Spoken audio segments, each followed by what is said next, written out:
Assalamualaikum and good day everyone. I am Al-Fahad Temarasad from the group 4.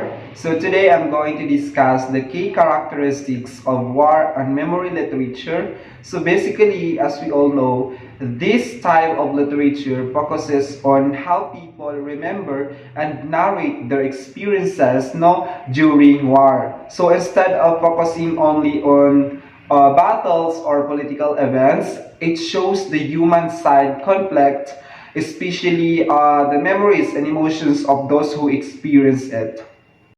So the first characteristic is personal and subjective narratives. From the word personal, meaning to say it talks about personal experiences, no? So usually war and memory literature focuses more on personal experiences rather than official historical records, no? Kasi in history books, war is often explained through statistics, strategies, or political decisions. But in this genre, the focus is how individual actually felt and experienced the war. For instance, in the book The Diary of a Young Girl by Anne Frank, we see the war through the eyes of a young girl hiding during the Holocaust. Instead of what's this talking about military operations, her diary talks about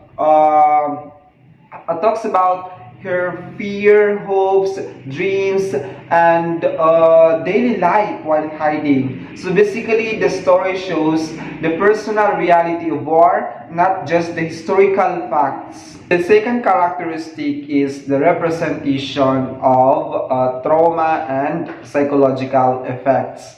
Meaning to say, war does not only cause physical destruction, but it also creates deep psychological wounds for those who experience it. So usually writers in this genre describe how soldiers and civilians suffer from fear, guilt, and anxiety and emotional trauma even long after the war has ended.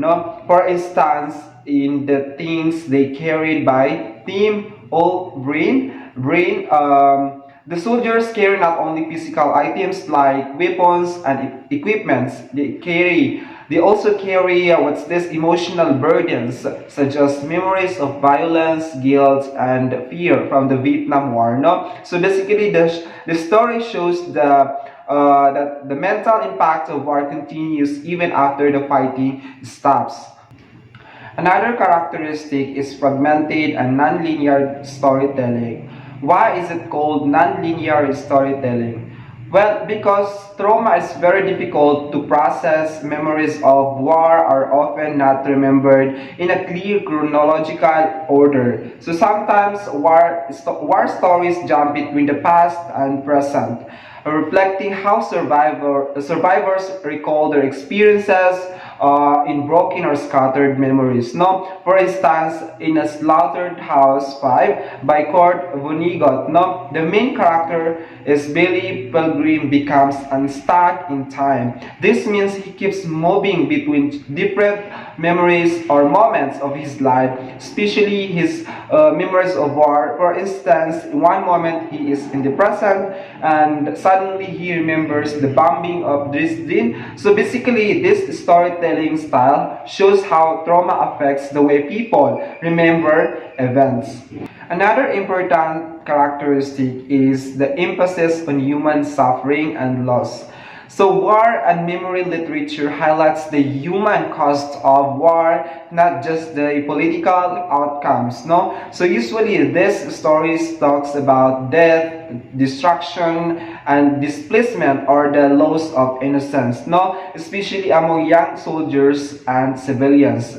So for instance, in All Quiet on the Western Front by Erich Maria Remarque, but the story follows young soldiers fighting in World War I. At the beginning, they believe that war is honorable and heroic.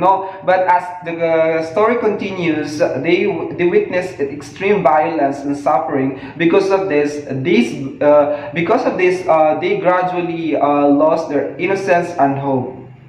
So the fifth characteristics is the preservation of memory and historical witness. No, war and memory actually serve as a way to preserve the experiences of survivors so that these events will not be forgotten. So basically, this storytelling becomes a way of saying that this experience truly happened and must be remembered. No, for instance, in the poem Dulcie et Decorum Est by Wilfred Owen. The poet describes a horrifying gas attack during World War I. Instead of glorifying war, the poem shows the painful and brutal reality experienced by soldiers. So basically, the poem serves as a historical witness that reveals the truth about war. Finally, the last characteristic is literature as resistance and moral reflection. Ibig sabihin, war and memory literature often challenges propaganda and distorted historical narratives. So basically, by sharing personal memories, writer resist attempts to erase or manipulate the truth about war. So, for instance, in As Long as the Lemon Trees Grow by Zulfa Katu, the story focuses on civilians living during the Syrian conflict. Now, through the memories and experiences of the main character, the novel shows the struggles, hope, and identity of Syrian people. So basically, the story helps preserve their culture and memories despite the destructions caused by war. And that is all for my part. Thank you for watching.